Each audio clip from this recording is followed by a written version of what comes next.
Ladies and gentlemen, the President of the United States.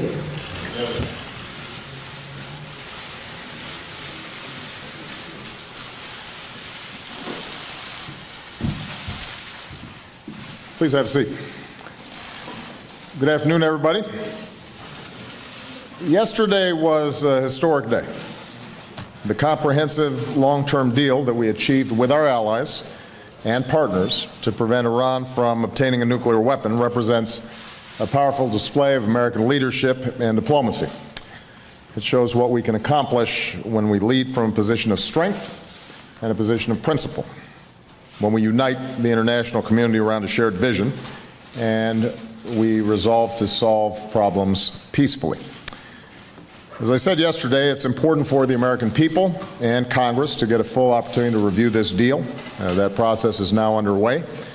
I've already reached out to leaders in Congress on both sides of the aisle. My national security team has begun offering extensive briefings. I expect the debate to be robust, and that's how it should be. This is an important issue.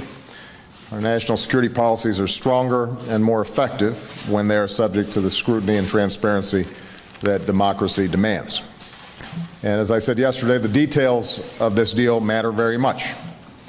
That's why our team worked so hard for so long to get the details right. At the same time, as this debate unfolds, I hope we don't lose sight of the larger picture, the opportunity that this agreement represents. As we go forward, it's important for everybody to remember the alternative and the fundamental choice that this moment represents. With this deal, we cut off every single one of Iran's pathways to a nuclear program, a nuclear weapons program. And Iran's nuclear program will be under severe limits for many years. Without a deal, those pathways remain open. There would be no limits to Iran's nuclear program, and Iran could move closer to a nuclear bomb. With this deal, we gain unprecedented, around-the-clock monitoring of Iran's key nuclear facilities and the most comprehensive and intrusive inspection and verification regime ever negotiated.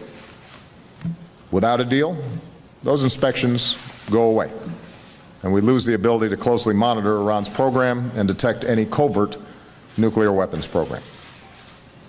With this deal, if Iran violates its commitments, there will be real consequences. Nuclear-related sanctions that have helped to cripple the Iranian economy will snap back into place. Without a deal, the international sanctions regime will unravel, with little ability to reimpose them. With this deal, we have the possibility of peacefully resolving a major threat to regional and international security. Without a deal, we risk even more war in the Middle East, and other countries in the region would feel compelled to pursue their own nuclear programs, threatening a nuclear arms race in the most volatile region in the world. As I said yesterday, even with this deal, we will continue to have profound differences with Iran. Its support of terrorism, its use of proxies to destabilize parts of the Middle East. Therefore, the multilateral arms embargo on Iran will remain in place for an additional 5 years, and restrictions on ballistic missile technology will remain for 8 years. In addition, the United States will maintain our own sanctions related to Iran's support for terrorism, its ballistic missile program, its human rights violations, and will continue our unprecedented security cooperation with Israel and continue to deepen our partnerships with the Gulf states. But the bottom line is this. This nuclear deal meets the national security interests of the United States and our allies. It prevents the most serious threat, Iran obtaining a nuclear weapon, which would only make the other problems that Iran may cause even worse. That's why this deal makes our country and the world safer and more secure. It's why the alternative, no limits on Iran's nuclear program, no inspections, an Iran that's closer to a nuclear weapon, the risk of regional nuclear arms race, and a greater risk of war, all that would endanger our security. That's the choice that we face. If we don't choose wisely, I believe future generations will judge us harshly for letting this moment slip away. And no one suggests that this deal resolves all the threats that Iran poses to its neighbors or the world. Moreover, realizing the promise of this deal will require many years of implementation and hard work. It will require vigilance and execution. But this deal is our best means of assuring that Iran does not get a nuclear weapon. And from the start, that has been my number one priority, our number one priority. We've got a historic chance to pursue a safer and more secure world, an opportunity that may not come again in our lifetimes. As President and as Commander-in-Chief, I am determined to seize that opportunity. So with that, I'm going to take some questions, and I'm going to see who I'm starting off with.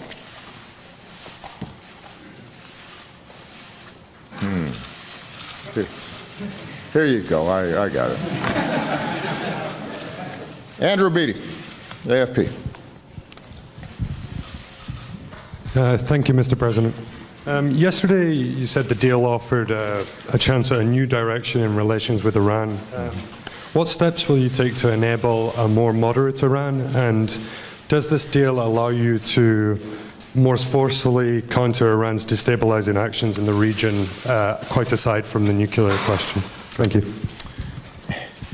Andrew, if you don't mind, just because I suspect that there's going to be a common set of questions that are touched on. I promise I will get to your question, but I want to start off just by stepping back and reminding folks of what is at stake here.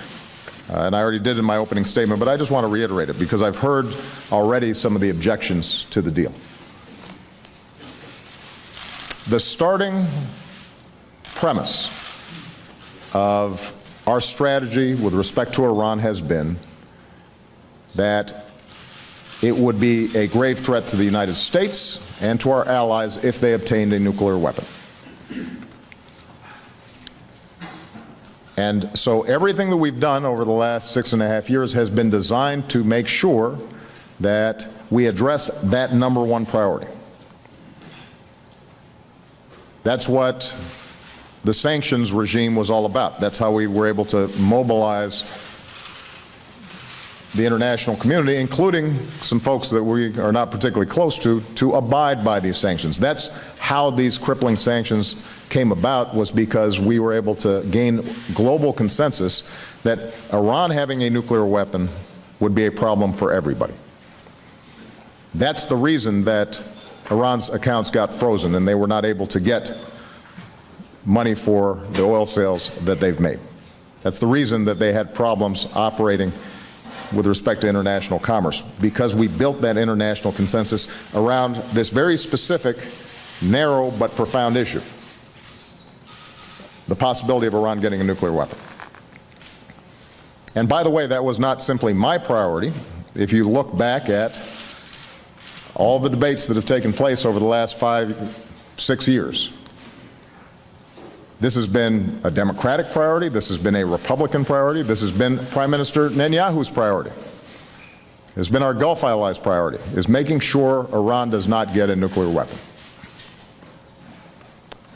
The deal, negotiated by John Kerry, Wendy Sherman, Ernie Moniz, our allies, our partners, the P5+1, achieves that goal. It achieves our top priority, making sure that Iran does not get a nuclear weapon.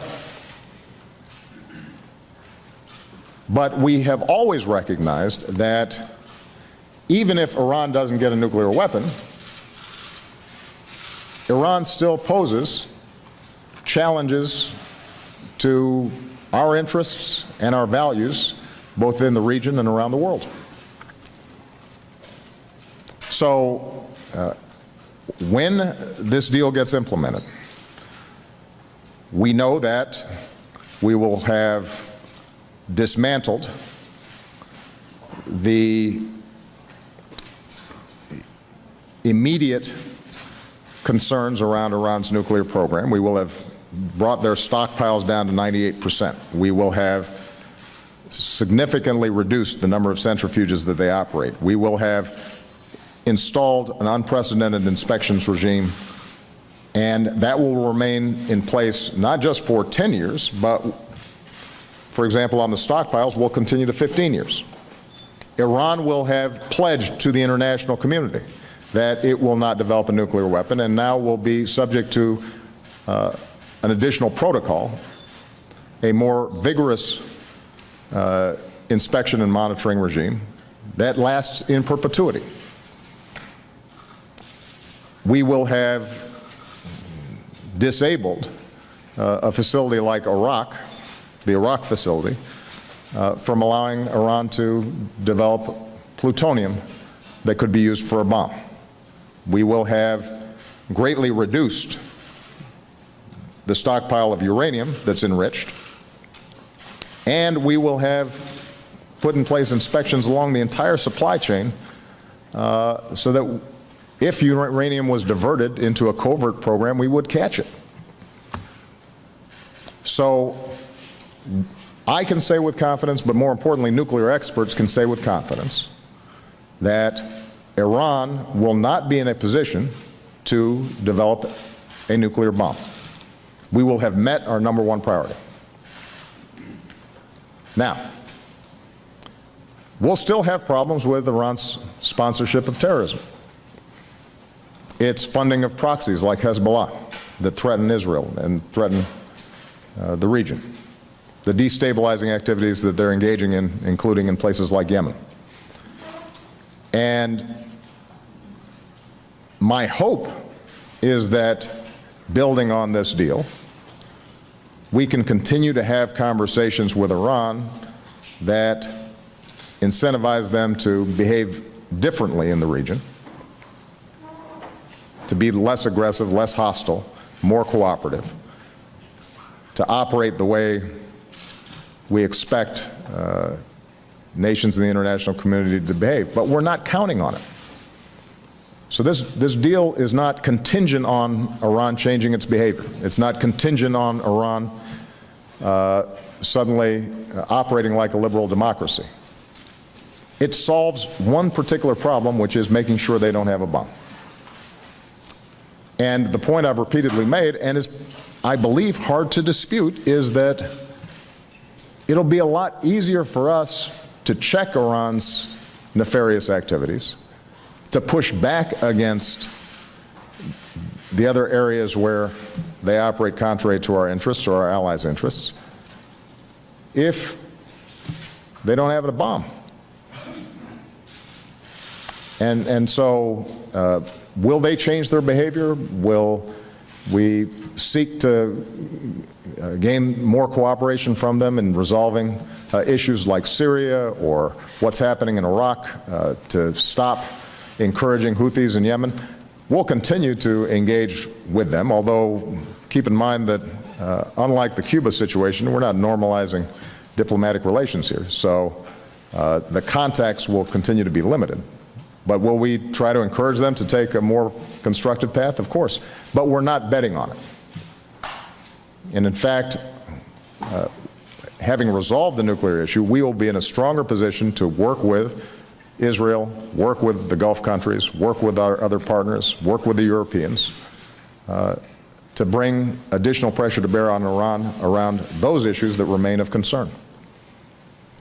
But the argument that I've been already hearing, and this was foreshadowed even before the deal was announced, that because this deal does not solve all those other problems, that's an argument for rejecting this deal, defies logic. It makes no sense. And it loses sight of what was our original #1 priority, which is making sure that they don't have a bomb. Okay. John Karl.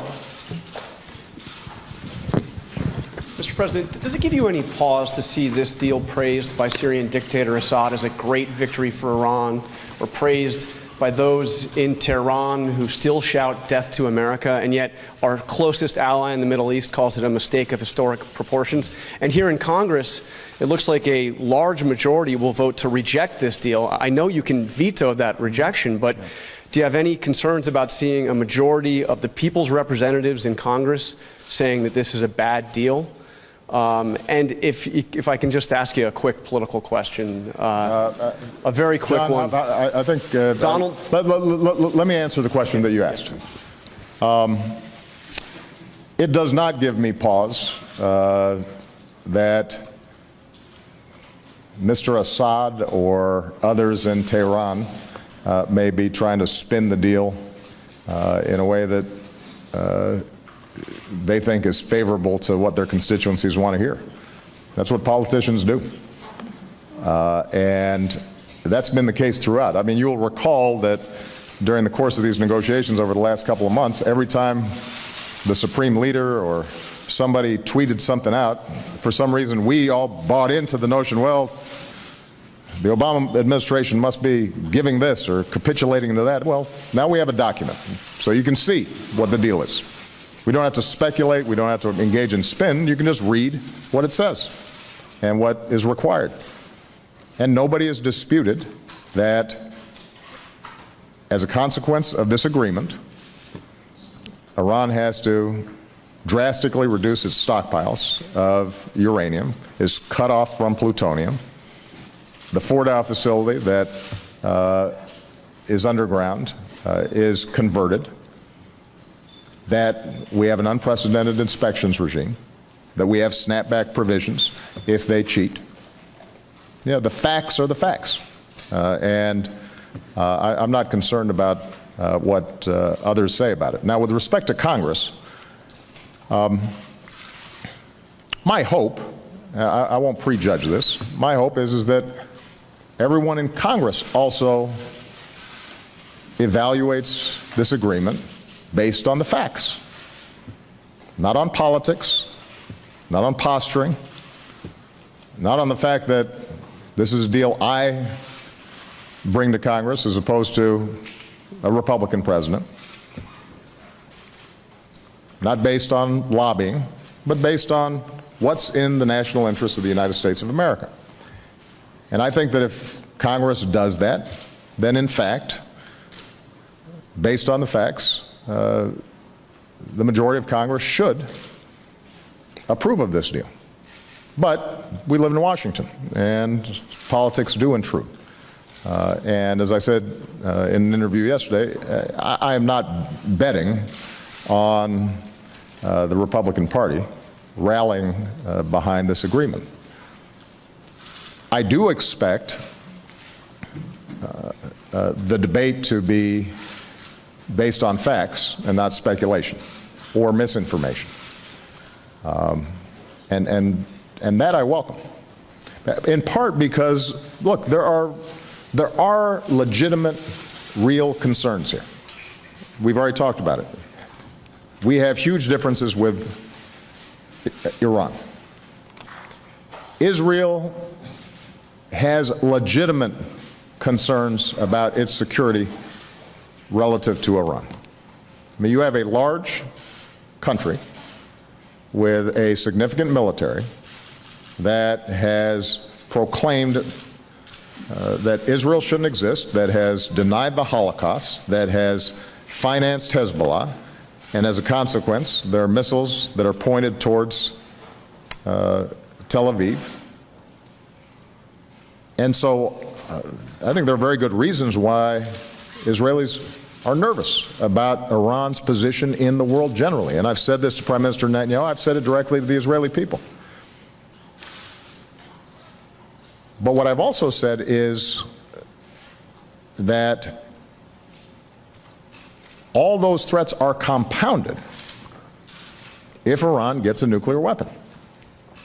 And for all the objections of Prime Minister Netanyahu, or for that matter, some of the Republican leadership that's already spoken, none of them have presented to me or the American people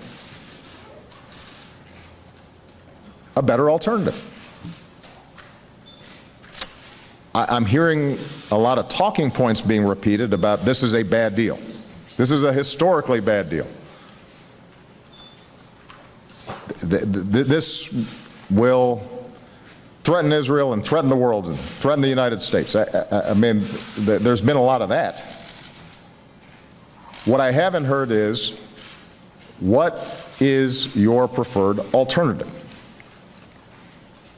If 99% of the world community and the majority of nuclear experts look at this thing and they say, this will prevent Iran from getting a nuclear bomb, and you are arguing either that it does not, or that even if it does, it's temporary, or that because they're going to get a windfall of their accounts being unfrozen, that they'll cause more problems, then you should have some alternative to present. And I haven't heard that. And the reason is because there really are only two alternatives here. Either the issue of Iran obtaining a nuclear weapon is resolved diplomatically through a negotiation, or it's resolved through force, through war. Those are the options. Now, you'll hear some critics say, well, we could have negotiated a better deal. Okay, what does that mean? I think the suggestion among a lot of the critics has been that a better deal, an acceptable deal, would be one in which Iran has no nuclear capacity at all, peaceful or otherwise. The problem with that position is that there is nobody who thinks that Iran would or could ever accept that, and the international community does not take the view that Iran can't have a peaceful nuclear program. They agree with us that Iran cannot have a nuclear weapon.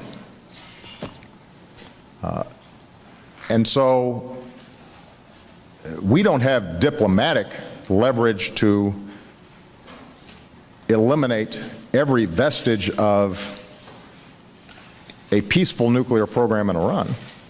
What we do have the leverage to do is to make sure they don't have a weapon. That's exactly what we've done. So to go back to Congress, I challenge those who are objecting to this agreement, number one, to read the agreement before they comment on it. Number two, to explain specifically where it is that they think this agreement does not prevent Iran from getting a nuclear weapon, and why they're right and people like Ernie Moniz, who's an MIT nuclear physicist and an expert in these issues, is wrong, why the rest of the world is wrong, and then present an alternative. And if the alternative is that we should bring Iran to heel through military force, then those critics should say so. And that will be an honest debate. All right. Mr. President, if I can, Prime Minister Netanyahu said that you have a situation where Iran can delay 24 days before giving access to military facilities. I'm happy to. That's a good example. So let's take the issue of 24 days. This has been, I think, swirling today, the notion that this is insufficient in terms of inspections. Now, keep in mind, first of all, that we'll have 24/7 inspections of declared nuclear facilities. Fordow, Natanz, Arak, they're uranium mines, facilities that are known to produce centrifuges, parts. That entire infrastructure that we know about, we will have sophisticated 24/7 monitoring of those facilities. Okay? So then the issue is, what if they try to develop a covert program? Now, one of the advantages of having inspections across the entire production chain is that it makes it very difficult to set up a covert program. You know, there are only so many uranium mines in Iran, and if, in fact, we're counting the amount of uranium that's being mined and suddenly some's missing on the back end, They got some splaining to do. So we're able to track what's happening along the existing facilities to make sure that there is not diversion into a covert program. But let's say that Iran is so determined that it now wants to operate covertly. The IAEA, the international organization charged with implementing the Non-Proliferation Treaty and monitoring nuclear activities in countries around the world, the IAEA will have the ability to say, that undeclared site we're concerned about. We see something suspicious. And they will be able to say to Iran, we want to go inspect that. Now, if Iran objects, we can override it. In the agreement, we've set it up so we can override Iran's objection. And we don't need Russia or China in order for us to get that override. And if they continue to object, we're in a position to snap back sanctions and declare that Iran's in violation and is cheating. As for the fact that it may take 24 days to finally get access to the site, the nature of nuclear programs and facilities is such, this is not something you hide in a closet. This is not something you put on a dolly and kind of wheel off somewhere. And by the way, if we identify an undeclared site that we're suspicious about, we're going to be keeping eyes on it.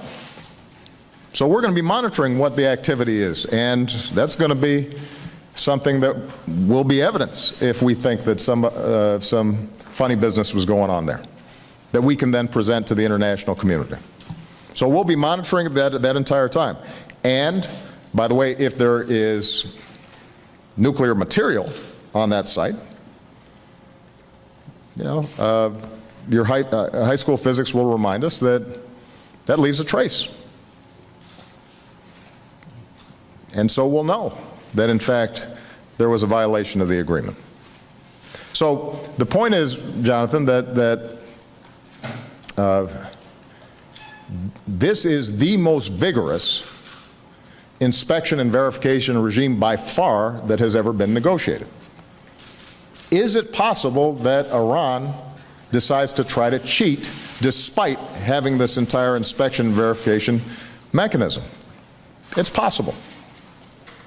But if it does, first of all, we've built in a one-year breakout time, which gives us a year to respond forcefully. And we've built in a snapback provision so we don't have to go through lengthy negotiations with the UN to put the sanctions right back in place.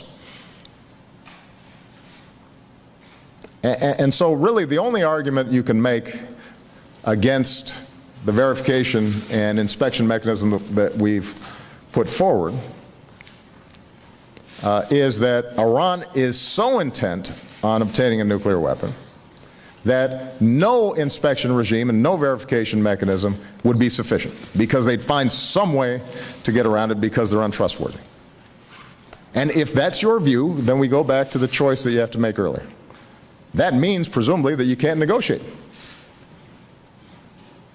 And what you're really saying is that you've got to apply military force to guarantee that they don't have a nuclear program. And if somebody wants to make that debate, whether it's the Republican leadership or Prime Minister Netanyahu or the Israeli ambassador or others, they're free to make it, but it's not persuasive. Carol Lee. Thank you, Mr. President. I want to ask you about the arms and ballistic missile embargo. Why did you agree to lift those, even with the 5- and 8-year durations? Right. It's obviously emerging as a sticking point on the Hill. And are you concerned that arms to Iran will go to Hezbollah or Hamas? And is there anything that you or a future president can do to stop that? And if you don't mind, wanted to see if you could step back a little bit. And when you look at this Iran deal and all the other issues and unrest that's happening in the Middle East, what kind of Middle East do you want to leave when you leave the White House in a year and a half? Sure. So the issue of the arms embargo on ballistic missiles is of real concern to us, has been of real concern to us. And it is in the national security interests of the United States to prevent Iran from sending weapons to Hezbollah, for example, or sending weapons to the Houthis in Yemen that accelerate a civil war there. We have a number of mechanisms under international law that gives us authority to interdict arms shipments by Iran. One of those mechanisms is the UN Security Resolution related to Iran's nuclear program. Essentially, Iran was sanctioned because of what had happened at Fordow, its unwillingness to comply with previous UN security resolutions about their nuclear program. And as part of the package of sanctions that was slapped on them, the issue of arms and ballistic missiles were included.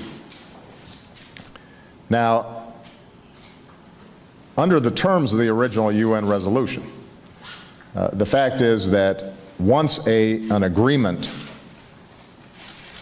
was arrived at that gave the international community assurance Iran didn't have a nuclear weapon, you could argue, just looking at the text, that those arms and ballistic missiles prohibitions should immediately go away.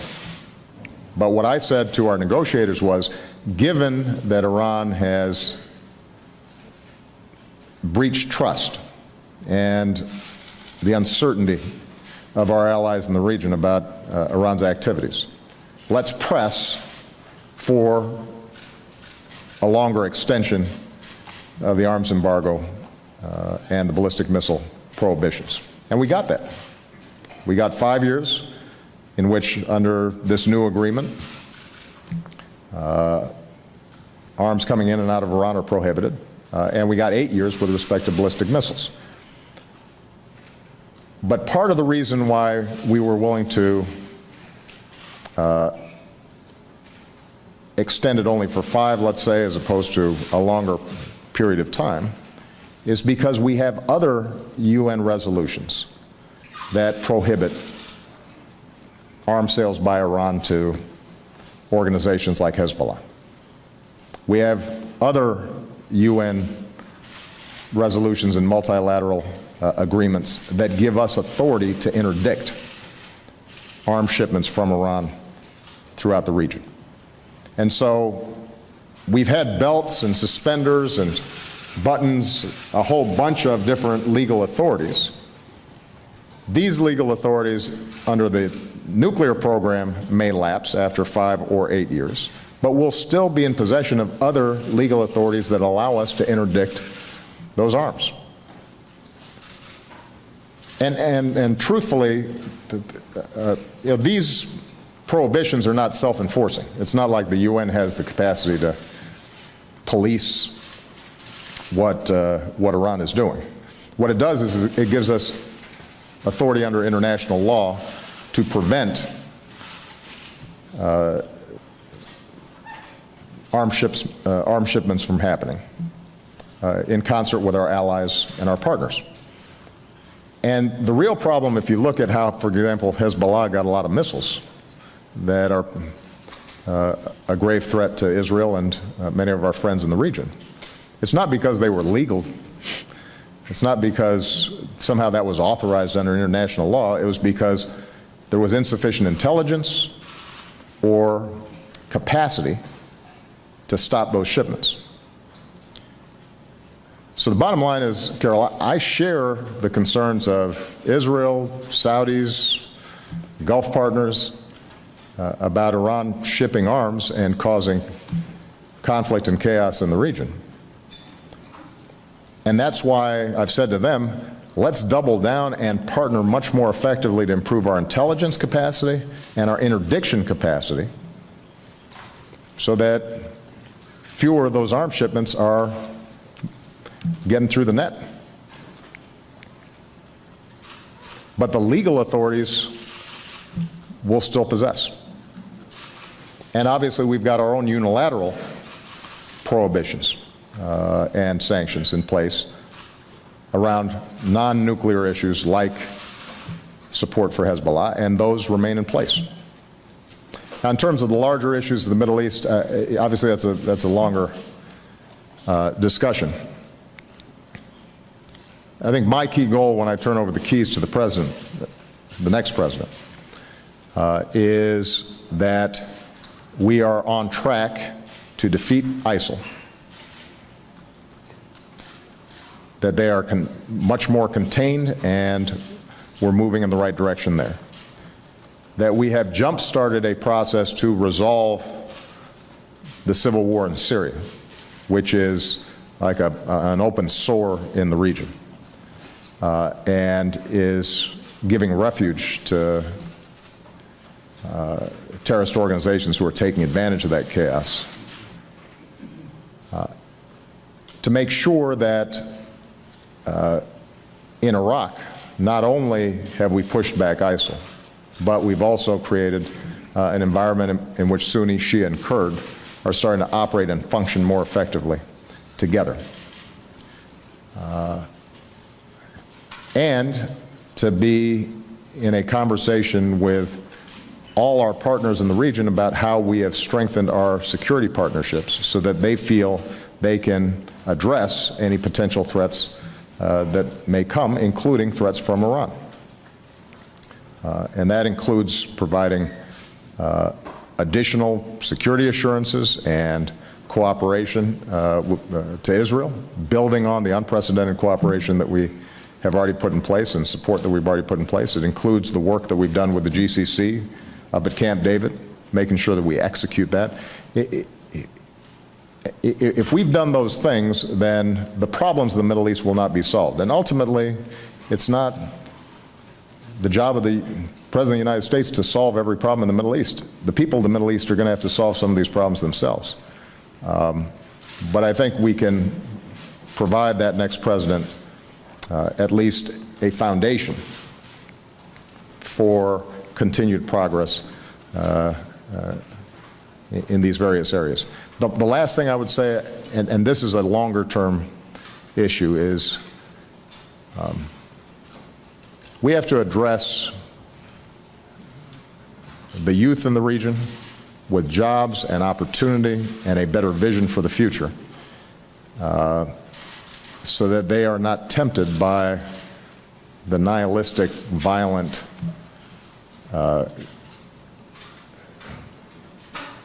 dead end that organizations like ISIL offer.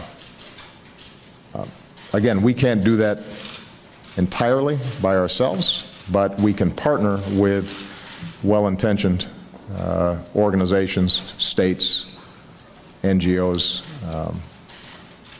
religious leaders in the region. We have to do a better job of that than we've been doing so far.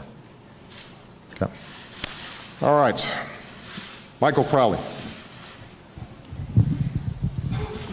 Thank you.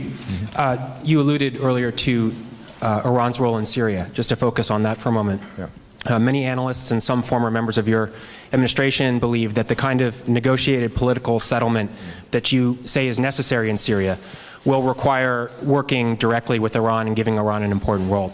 Do you agree? And is that a dialogue you'll be actively seeking? And what about the fight against ISIS? What would it take for there to be explicit cooperation between the U.S. and Iran? I do agree that we're not going to solve the problems in Syria unless there's buy-in from the Russians, the Iranians, the Turks, our Gulf partners. It's too chaotic. There are too many factions. There's too much money and too many arms flooding into the zone. It's gotten caught up in both sectarian conflict and geopolitical jockeying. And in order for us to resolve it, there's going to have to be agreement among the major powers that are interested in Syria that this is not going to be won on the battlefield. So Iran's one of those players, and I think that it's important for them to be part of that conversation. I want to repeat what I said earlier. We have not, and I don't anticipate any time in the near future, restored normal diplomatic relations with Iran. And so I do not foresee a formal set of agreements with Iran in terms of how we're conducting our counter-ISIL campaign. But clearly, Iran has influence in Iraq. Iraq has a majority Shia population. They have relationships to Iran. Some are natural. We expect somebody like Prime Minister Abadi to meet with and negotiate and work with Iran as its neighbor. Some are less legitimate, where you see Iran financing Shia militias that in the past have killed American soldiers and in the future may carry out atrocities when they move into Sunni areas. And so we're working with our diplomats on the ground as well as our military teams on the ground to assess where can we appropriately at least deconflict and where can we work with Prime Minister Abadi around an overall strategy for Iraq to regain its sovereignty.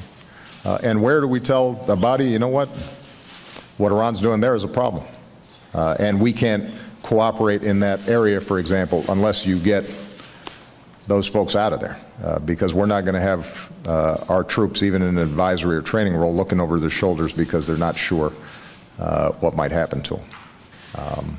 And those conversations have been ongoing. I think they will continue.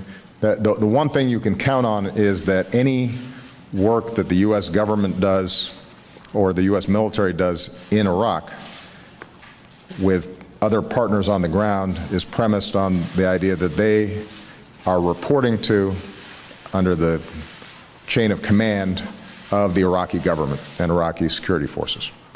If we don't have confidence that ultimately Abadi is directing those soldiers, then it's tough for us to have any kind of direct relationship. Okay. Major Garrett.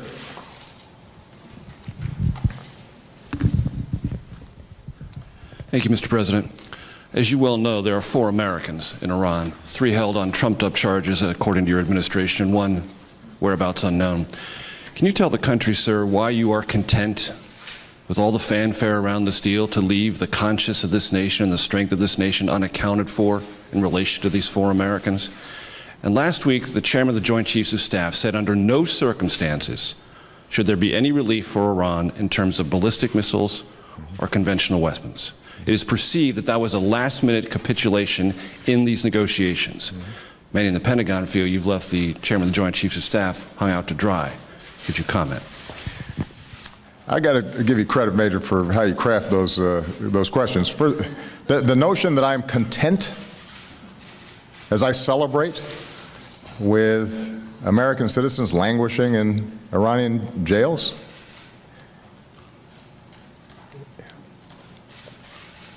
Major, that's nonsense. And you should know better. I've met with the families of some of those folks. Nobody's content. And our diplomats and our teams are working diligently to try to get them out.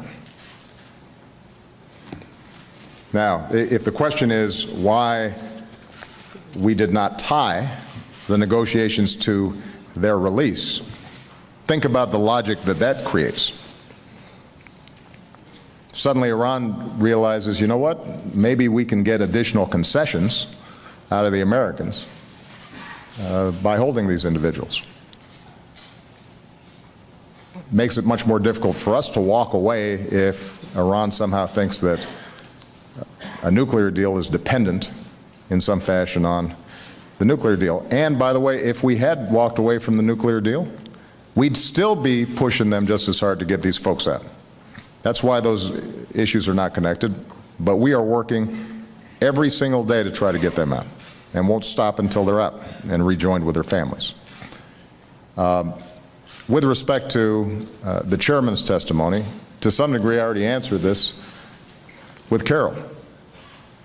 We are not taking the pressure off Iran with respect to arms and with respect to ballistic missiles. As I just explained, not only do we keep in place for 5 years the arms embargo under this particular new UN resolution, not only do we maintain the 8 years on the ballistic missiles under this particular UN resolution, but we have a host of other multilateral and unilateral authorities that allow us to take action where we see Iran engaged in those activities, whether it's 6 years from now or 10 years from now. So we have not lost those legal authorities, and in fact, part of my pitch to the GCC countries, as well as to Prime Minister Netanyahu, is we should do a better job making sure that Iran's not engaged in sending arms to organizations like Hezbollah. And as I just indicated, that means improving our intelligence capacity and our interdiction capacity with our partners. Okay. April Ryan. Thank you, Mr. President. I want to change the subject a bit. Earlier this year, on the flight to Selma, you said, on matters of race, as president, your job is to close the remaining gaps that are left in state and federal government. Now, how does criminal justice reform fit into that equation, and what gaps remain for you towards the end of your presidency? And also, what does it mean to travel to Kenya, your father's homeland, in the next couple of weeks as president of the United States? And lastly, would you revoke the Medal of Freedom from Bill Cosby? You stuffed a lot in there, April. You know what? I learned from my colleagues. Say who'd you learn from? Jonathan Karl, is that what you said?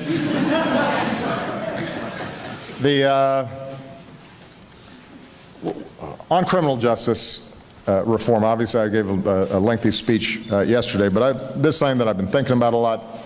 Been working first with Eric Holder, now with Loretta Lynch we've been working on, along with other prosecutors of the U.S. Attorney's Office. It's an outgrowth of the task force that we put together post-Ferguson and the Garner case in New York. And I don't think that the criminal justice system is obviously the sole source of racial tension in this country, or the key institution to resolving the opportunity gap. But I think it is a part of the broader set of challenges that we face in creating a more perfect union. And the good news is that this is one of those rare issues where we've got some Republican and Democratic interest, as well as federal, state, and local interest in solving the problem. I think people recognize that there are violent criminals out there and they've got to be locked up. We've got to have tough prosecutors. We have to support our law enforcement officials. Police are in a tough job, and they are helping to keep us safe. And we are grateful and thankful to them. But what we also know is this huge spike in incarcerations is also driven by non-violent drug offenses, where the sentencing is completely out of proportion with the crime. And that costs taxpayers enormous amounts of money. It is debilitating communities who are seeing huge proportions of the young men in their communities finding themselves with a criminal record, rendering them oftentimes unemployable. So it compounds problems that these communities already have. And so I am very appreciative of folks like Dick Durbin and Cory Booker, alongside Mike Lee and Rand Paul and other folks in the House who are working together to see if we can both reduce some of these mandatory minimums around nonviolent drug offenses, because I tend not to have a lot of sympathy when it comes to violent crime. But when it comes to nonviolent drug offenses, is there work that we can do to reduce mandatory minimums, create more diversion programs like drug courts? Then can we do a better job on the rehabilitation side inside of prisons so that we are preparing these folks who are eventually going to be released to re-enter the workforce? On the back end, are we doing more to link them up with re-entry programs that are effective? And this may be an area where we could have some really significant bipartisan legislation that doesn't eliminate all the other challenges we've got, because the most important goal is keeping folks from getting into the criminal justice system in the first place, which means early childhood education and good jobs and making sure that we're not segregating folks in impoverished communities that have no contact with opportunity. But this can make a difference. I met these 4 ex-offenders, as I said yesterday, and what was remarkable was how they had turned their lives around, and these were some folks who had been some pretty tough criminals. I mean, one of them had served 10 years, another was a repeat offender that had served a lot of time. And in each instance, somebody intervened at some point in their lives, once they had already been in the criminal justice system, once they had already gotten in trouble, and said, you know what, I think you can live a different way, and I'm willing to help you. And that one person, an art teacher or a GED teacher or somebody who was willing to offer a guy a job. I want to give a shout out to 5 guys, because one of the guys there was an ex-felon, and 5 guys gave him a job. And he ended up becoming a manager at the store and was able to completely turn his life around. But the point was, somebody reached out to that person, gave him a chance. And so part of our question should be, how about somebody reaching out to these guys when they're 10 or 11 or 12 or 8, as opposed to waiting until they've already gone through a criminal justice program? That's part of why we're doing My Brother's Keeper. But this is an area where I feel modestly optimistic.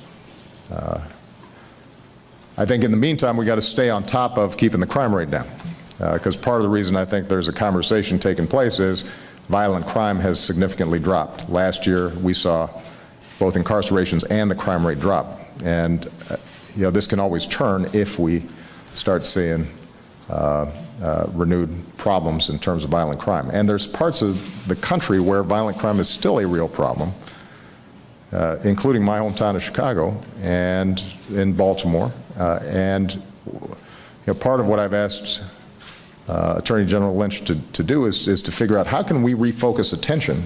If we're going to do a package of criminal justice reforms, part of it would be actually having a greater police presence and more law enforcement in the communities that are really getting hit hard and haven't seen some of the drops in violent crime that we've seen in places like Manhattan, for example. With respect to the visit to Kenya, it's obviously something I'm looking forward to. I'll be honest with you, visiting Kenya as a private citizen is probably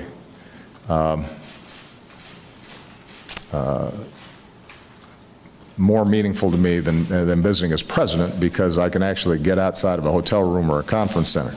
And just the logistics of visiting a place are always tough as president.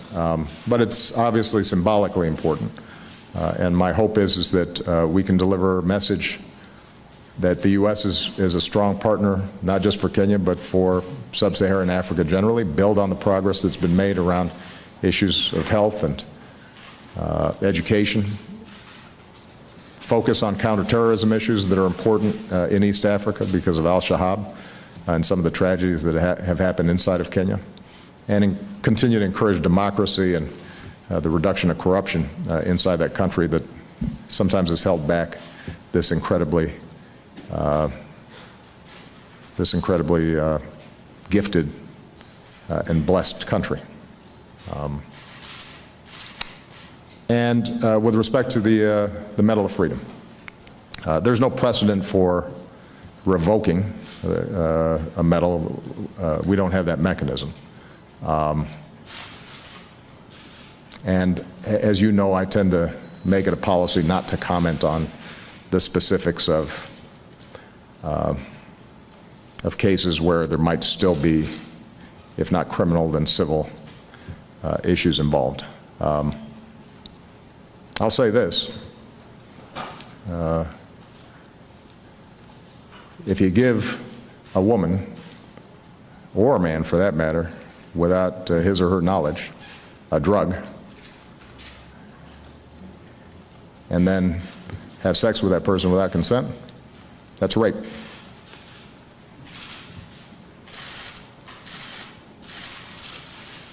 And I think this country, any civilized country, should have no tolerance for rape. All right. Have we exhausted Iran questions here? I think there's a helicopter that's coming, but I really am enjoying this Iran debate. Well, topics that may not have been touched upon, criticisms that you've heard that I did not answer. Go ahead. I know Josh is getting a little stressed here, but I just want to make sure that we're not leaving any stones unturned here. Go ahead. Yeah, thanks, Mr. President. I'll be brief. The argument has been made that Iran now has a cash windfall, billions to spend. Yeah. Your people seem confident they're going to spend it at home. Why are you confident they're not going to spend it on arming Hezbollah, arming Bashar al-Assad, etc.? I think that's a great question, and I'm glad you brought it up. I think it is a mistake to characterize our belief that they will just spend it on daycare centers and roads and paying down debt. We think that they have to do some of that because Rouhani was elected specifically on the premise of improving the economic situation inside of Iran. That economy has tanked since we imposed sanctions. So the notion that they're just immediately going to turn over $100 billion to the IRGC or the Quds Force, I think runs contrary to all the intelligence that we've seen and the commitments that the Iranian government has made. Do we think that with the sanctions coming down that Iran will have some additional resources for its military and for some of the activities in the region that are a threat to us and a threat to our allies? I think that is a likelihood that they've got some additional resources. Do I think it's a game changer for them? No. They are currently supporting Hezbollah, and there is a ceiling, a pace at which they could support Hezbollah even more, particularly in the chaos that's taking place in Syria. So can they potentially try to get more assistance there? Yes. Should we put more resources into blocking them from getting that assistance to Hezbollah? Yes. Is the incremental additional money that they've got to try to destabilize the region or send to their proxies, is that more important than preventing Iran from getting a nuclear weapon? No. All right. So I think, again, this is a matter of us making a determination of what is our priority. The other problem with the argument that folks have been making about, oh, this is a windfall, and suddenly Iran's flush with cash and they're going to take over the world. And I say that not tongue-in-cheek, because if you look at some of the statements by some of our critics, you would think that Iran is in fact going to take over the world as a consequence of this deal, which I think would be news to the Iranians.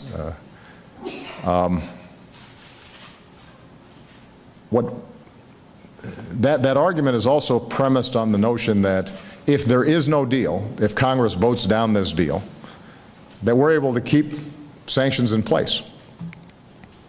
with the same vigor and effectiveness as we have right now. And that, I can promise you, is not true. That is absolutely not true. I want to repeat, we're not writing Iran a check. This is Iran's money that we were able to block from them having access to. That required the cooperation of countries all around the world, many of whom really want to purchase oil from Iran. The imposition of sanctions, their cooperation with us has cost them billions of dollars, made it harder for them. They've been willing to do that because they've believed we were sincere about trying to resolve the nuclear issue peacefully, and they considered that a priority, a high enough priority that they were willing to cooperate with us on sanctions. If they saw us walking away, or more specifically, if they saw the U.S. Congress effectively vetoing the judgment of 99% of the world community that this is a deal that resolves the Iranian weapons program, nuclear weapons program, in a equitable way, the sanction system unravels. And so we could still maintain some of our unilateral sanctions, but it would be far less effective, as it was before we were able to put together these multilateral sanctions. So maybe they don't get $100 billion, maybe they get 60 or 70 instead. The price for that we've paid is that now Iran is pursuing a nuclear weapon. We have no inspectors on the ground. We don't know what's going on. They're still getting some cash windfall. We've lost credibility in the eyes of the world. We will have effectively united Iran and divided ourselves from our allies. A terrible position to be in. Okay, I'm just going to look. I made some notes about any of the arguments, the other arguments that I've heard here. Okay, yeah, that's a good one. The notion. Right. Well, so let's address this issue of because that's the other big argument that's been made. All right, let's assume that the deal holds for 10 years. Iran doesn't cheat. Now, at the end of 10 years, some of the restrictions have been lifted, although, remember, others have stayed in place for 15 years. So, for example, they've still got to keep their stockpiles at a minimal level for 15 years. The inspections don't go away. Those are still in place 15, 20 years from now. Their commitment under the Non-Proliferation Treaty does not go away. That's still in place. The additional protocol that they have to sign up for under this deal, which requires a more extensive inspection and verification mechanism, that stays in place. So there's no scenario in which a U.S. president is not in a stronger position 12, 13, 15 years from now, if in fact Iran decided at that point they still wanted to get a nuclear weapon. Keep in mind, we will have maintained a one-year breakout time. We will have rolled back their program, frozen their facilities, kept them under severe restrictions, had observers. They will have made international commitments supported by countries around the world. And hold on a second. And if at that point they finally decided, you know what, we're going to cheat, or not even cheat. At that point they decide openly, we're now pursuing a nuclear weapon. They're still in violation of this deal and the commitments they've made internationally. And so we are still in a position to mobilize the world community to say, no, you can't have a nuclear weapon. And they're not in a stronger position to get a nuclear weapon at that point. They're in a weaker position than they are today. And by the way, we haven't given away any of our military capabilities. We're not in a weaker position to respond. So even if everything the critics were saying was true, that at the end of 10 years or 12 years or 15 years, Iran now is in a position to decide it wants a nuclear weapon, that they're at a breakout point. They won't be at a breakout point that is more dangerous than the breakout point they're in right now. They won't be at a breakout point that is shorter than the one that exists today.